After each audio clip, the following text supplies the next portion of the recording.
One of the intelligence failures, and I must say our failures, was that we did not take Sadat all that seriously.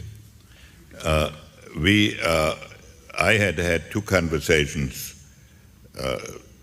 secret conversations with his national security advisor, one in France and one in the United States, in order to see whether we could get a peace process started. And we had intended to start one after the Israeli elections, which was scheduled for the end of October of that year. But Sadat, who had succeeded Nasser in 1970, had been threatening things for years. And in fact, when his security advisor met me the first time, he made a presentation at the end of which he said, if we succeed, the president will invite you to Cairo. And I wrote a little note to one of my associates sitting next to me, and I said, would it be impolite to ask him what the second prize is? So this was the political background. When I became Secretary of State, which was at the end of September, 2 weeks before the war started, I found out that the State Department had an intelligence research unit, which I had not been aware of. So I came in on the first Sunday that I was Secretary of State to read some of their reports. And I found that they were reporting that there was a concentration of Syrian divisions on the Golan Heights and of Egyptian divisions along the Suez Canal. And so I asked them what it meant. I asked the CIA what it meant. I asked the Israeli intelligence how they interpreted it. They all interpreted it as bluff and maneuvers that would not amount to anything. So I asked them to make a report every other day, every 2 days, to see. And every 2 days they reported the same thing. These divisions are still there. They're not doing anything particular. And so I went off to the UN. And this is why there's so much on the telephone, because I had to handle the first part of the crisis from New York. And right through, then on Thursday, I mean, I'm talking now about intelligence failures. On Thursday, the war started on a Saturday, Yom Kippur. On Thursday, we got a report that the Soviet dependents in Syria and Egypt were leaving the country. And we asked the intelligence people what that was due to. It said, well, there must be one of these quarrels between Arabs and Soviets. Nobody asked the question, who could be quarreling with the Arabs, with Syria and Egypt simultaneously, that would evoke this. Synchronized anger. So when that phone call came in at 6:15 in the morning, the first thing that Cisco, who brought me, he was the Assistant Secretary of State for Near Eastern Affairs, Undersecretary for Political Affairs, when he came in, he said, if you get on this right away, were his first words to me, if you get on this right away, you'll get it under control. Well, by that time it was way out of control. The Egyptians were getting ready to go across the canal. The Israelis sent us a message saying, assure the Egyptians that we have no intention of attacking. So if they're attacking because they're afraid of us, there is no need.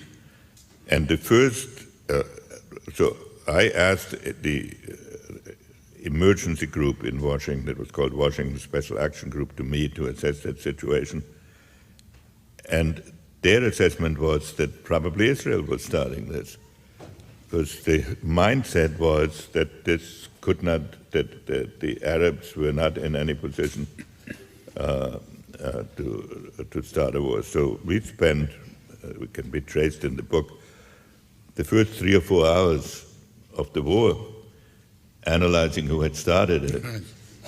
And the conversation with Abba Eban, where I say the Egyptians are telling us, I was talking to the Egyptian foreign minister, to the Soviets, and I said, the Egyptians are telling us you attacked in the Gulf with a naval operation, and I said, this is not your normal way of procedure, and he said, oh, no, but I don't know what's going on. So it wasn't until it started at 6, I would say it wasn't until about 11 that it was clear who had started it and the magnitude. And it took 2 more days before we and the Israelis realized that the Arab armies had actually scored a substantial success. Let me ask Convinced that it was a tragedy that the war had started, but that once the war had started, we should use this opportunity to see whether some progress could be made towards an Arab-Israeli negotiation. And therefore, we were convinced from the beginning that there would be a huge Israeli victory, and that was not at all clear for about 10 days. Israel was teetering very close to the edge of catastrophe for a while. Which was a surprise again. Total surprise. So, of course, to them too, above all. So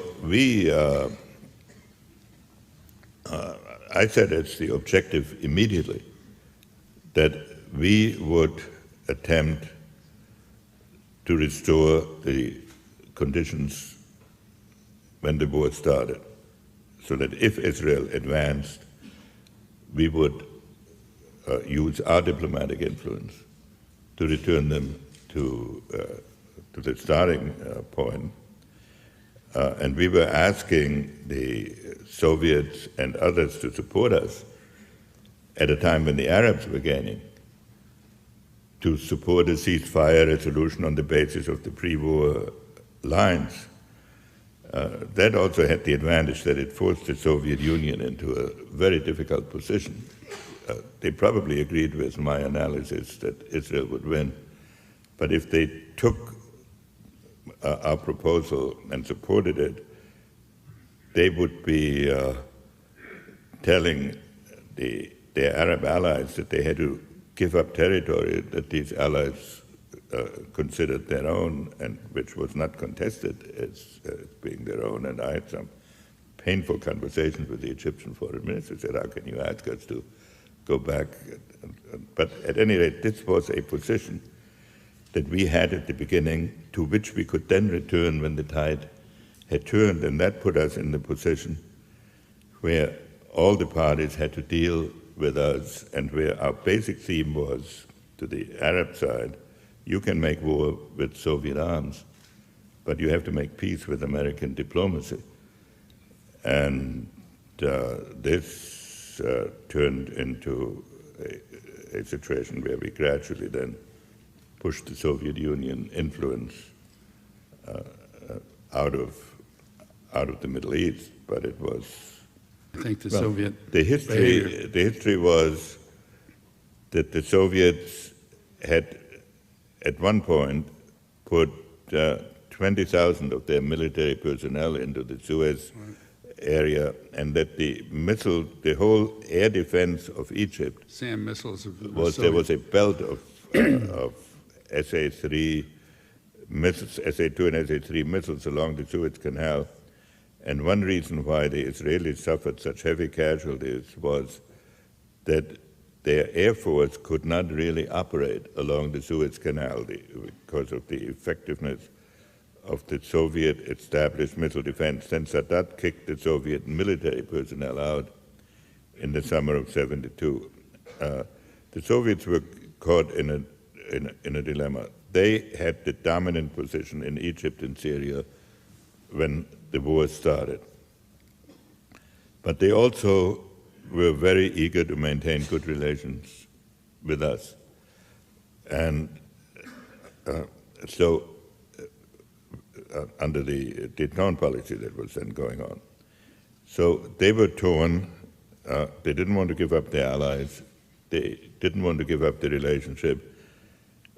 They probably knew that the war was going on, would happen.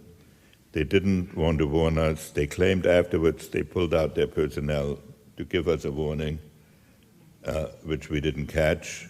That may or may not be true. But I think the Soviet policy did not have a clear line during the crisis, and that was a great opportunity for us. They were encouraging, and they did start on the second or third day. They started an airlift of their own to help mostly Syria, but some into Egypt. I wanted to prevent two things. One, a huge crisis with the Soviet Union when the vice president was in the process of resigning, and Watergate was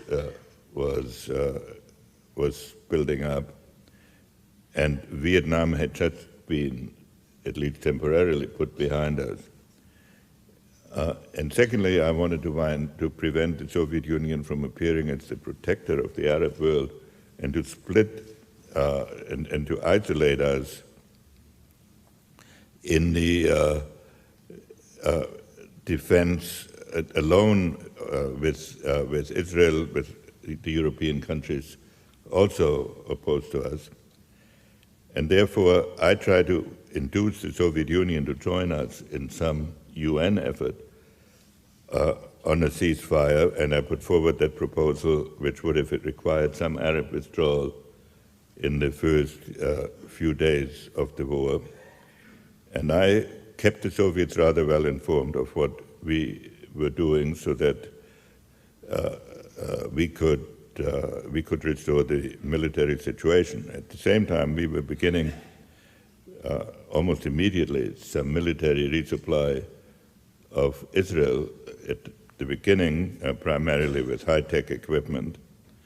And you remember, I have to repeat, the war started on a Saturday. We thought that by Wednesday, Israel would clearly have the upper hand.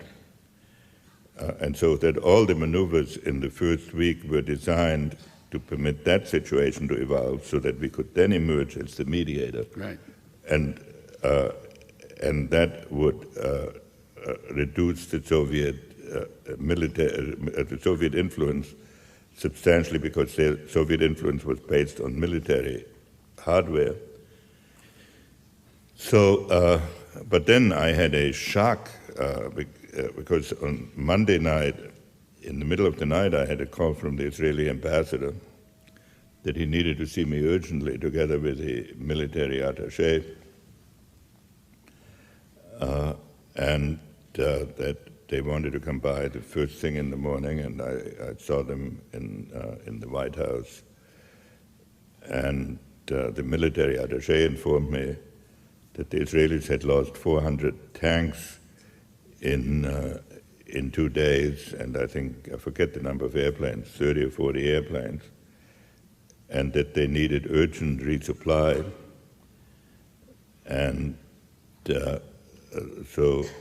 and that Golda Meir wanted to come over to plead her case. I said under no circumstances could Golda come over, because I thought that this would be a sign of such absolute panic that if the Prime Minister of Israel leaves Israel in the middle of a battle, then all the other Arab countries might jump into it, and the Soviet Union might begin to try to pick up the pieces, and that I would let him know by the afternoon what our reaction would be. And so we met during the day, President Nixon and advisors and myself, and we told the Israelis, well, we were shipping all along whatever the Israelis could carry on El Al airplanes. We told them we would replace all their losses, and therefore they did not have to hold anything back in their military operations. And but it was essential, if we wanted to get a negotiation started, that they take some action in which they were not losing on every front.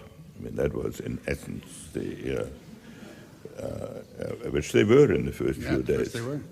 Yeah. As late as Wednesday, the Arab armies were still on territory that Israel had prior to the war.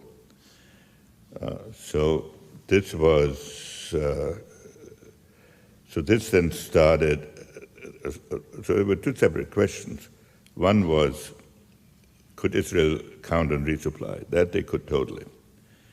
Then how quickly could we get some resupply there? Now there, the difficulty was how was one going to ship, how was one going to send equipment, and was it going to appear fast enough? And we still thought at first that the battle would be essentially decided by what was there.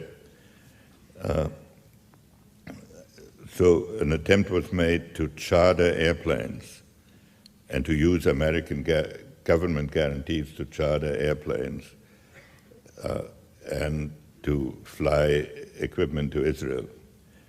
And it would be too boring to go through all the details why that was not possible. The airlines did not want to charter planes. They did not want to lose business in the Arab world. It was difficult to get insurance. Then it turned out that it was difficult to get landing rights in the Azores. So about 36 hours were lost in getting the non-El Al air support, except we started flying planes. The airplanes we began to ship immediately because they could be flown there by refueling directly. Then on Friday night, it became clear that the Israeli offensive had been stalled, and that we had I have to back up for a minute. On the day after we had made this promise to the Israelis on resupply, the Soviets caught on to what was going on, and they were beginning to urge a ceasefire in place, which was the way each war had ended. And we stalled them for 3 days until hoping the military situation would be restored. But we finally said we'll trigger that diplomacy on Saturday. By Friday night, we decided that the best way that we couldn't wait anymore for charters, and we started an American, really military airlift into Israel, which is a highly unusual thing to fly an American military airlift into a combat zone. You're also worried about how moderate Arab regimes might react, Absolutely. and you were looking for a provocation from the Soviets to allow you to go forward? Well, you read the book very carefully. We were worried all along because Europe was in a panic about a possible oil cutoff. We also wanted, all along, our strategy in the Middle East had been based in part on Israel and in part on the moderate Arab countries. And we did not want the radicals to run wild as a result of an American airlift. So we maneuvered in some part on the ceasefire negotiations in such a way that it looked as if the Soviets had failed to deliver. And then, and it may not be all this attractive, our airlift was already going and had already been flying for 15 hours, but it took a while to get to Israel. So by the time we told the Soviets that we were doing an airlift as a result of their transgressions, the fact was we had already started it. The fact was, whatever the formal diplomacy was, if we could not get a negotiated outcome then, one had to wait until there was a clear-cut military decision. And so then the second week was spent on waiting that clear-cut military decision to emerge. The Egyptians made a military mistake of moving 2 of their armor divisions outside the protection of their missile defense. So they lost in one day 300 tanks of their own to the Israeli Air Force. And then the battle turned entirely, and the Israelis... not always with the help of Golda Meir. No, there were 2 aspects to this. The first was the Israelis scored a big victory by going across the canal and in effect tearing up that missile defense shield. Then an urgent ceasefire was made. I was in Moscow. I flew from Moscow to Tel Aviv to symbolize our continued interest in Israel and to work out the exact hour of the ceasefire. And unbelievable as it may be, here's Cairo and Jerusalem, 500 miles apart. It took us an hour or so to figure out the time difference because there was no. So anyway, this was done, and when it was done, I left. And on the way back, while I was in the air, the Israelis jumped off again and trapped the Egyptian Third Army, which had not been trapped before. And so I arrived back in Washington thinking we had a ceasefire, and the Egyptian Third Army had been trapped. Now, we had maneuvered against the Soviet Union, but we did not want to inflict a total humiliation of going to Moscow, going to Tel Aviv, making it look as if America colluded in this maneuver. And I did not think it was either in the interest of Israel to have to destroy the Third Army, which could fairly easily be reconstituted with Soviet military help, and overthrow Sadat. By that time, I had developed a respect for Sadat because during the war, which I should have mentioned earlier, during the war, from the first day of the war on, he and I exchanged messages. And even while we were resupplying Israel, I would send him messages saying, now remember, you will need us when this war is over, and please conduct whatever you're doing in such a way as to make it possible for an American peace offensive or peace process to start. And he never unleashed the mob against us the way NASA had in '67. So for all of these reasons, we thought that a solution had to be found to the problem of the Third Army. Before we could turn to the solution, the Soviet Union threatened to send troops. They got really angry when they found out they'd been had, didn't they? Well, yes, we did not. We did not conduct our diplomacy in order to. No, I understand. To trick them. We wanted gradually to push them out, but they were very angry to have me there, go back via Tel Aviv, and then so they sent us a message. It was on a Wednesday night that they moved massive naval forces into the Middle East, into the Mediterranean, and they sent us a message threatening, saying that they and we should send a joint military force, in effect against the Israeli trapping of the Third Army, and that if we did not join them, they would go alone. And they had stood down 10 of their 12 airborne divisions, which is a sign of mobilization. And so we did not respond to this message until we had put our military forces into a state of sufficient alert to be noticed by Soviet intelligence, and then we replied. And then the Soviets pulled back and said it was enough if we each sent 50 observers. And we cut that down to 20 before it was over. But then this was Thursday. So Friday, what I urged the Israelis to do was to permit a convoy of food, water, and medicine to go to the Third Army, but otherwise keep the positions as they were, keep the Third Army trapped, but not starve them to death. And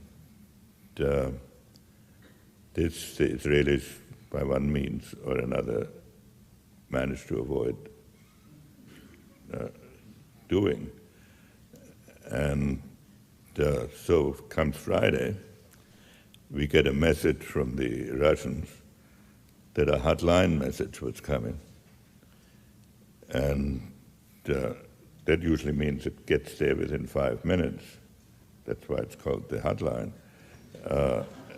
And in fact, it turned out that we didn't get one for 4 hours, so we thought, here we're building into another crisis. And so we decided that we could not have a nuclear crisis every 48 hours on an issue which needed to be resolved in everybody's interest in the way we had proposed. So we sent a message to the Israelis saying, we sent a message to the Egyptians urging direct talks between Israel and Egypt, which had never happened before. And we sent a message to the Israelis that if by 8 o'clock the next morning they had not let that convoy through, we would have to vote against them in the UN. There were groups in our government who wanted to resupply the Third Army with American airplanes, which I opposed. Well, I can assure you, we got a message from Golda Meir, which was not exactly friendly in response to this. And while these exchanges were going on, the Egyptians accepted our proposal to have direct negotiations with Israel. And that started another minor crisis, because there was, well, shall we say kindly, a misunderstanding as to exactly where they were going to meet. And that was finally solved. And so after the smoke cleared, the convoy went to the Third Army. There were the first direct talks between Egypt and Israel, and out of this 3 agreements emerged, culminating in the peace agreement. Golda could be a pretty colorful character. What was it she said to you about we're only a tiny little nation? Well, you know, here we had run an airlift, which is not the usual thing. We'd run an airlift, we'd resupplied them, we'd gone on nuclear alert. So we had certainly shown our support. And she said, well, we're just a little country. And if you want to tell her, if you and the Russians want to agree among each other about our fate, when all we asked her to do was to send one convoy with food and water through lines that would continue to be controlled. But on the other hand, I adored Golda. And she was tough, she was heroic, she was stubborn, but she also had, when she understood the necessities, she fought for them with great courage, and I think she's one of the most remarkable people that I've met.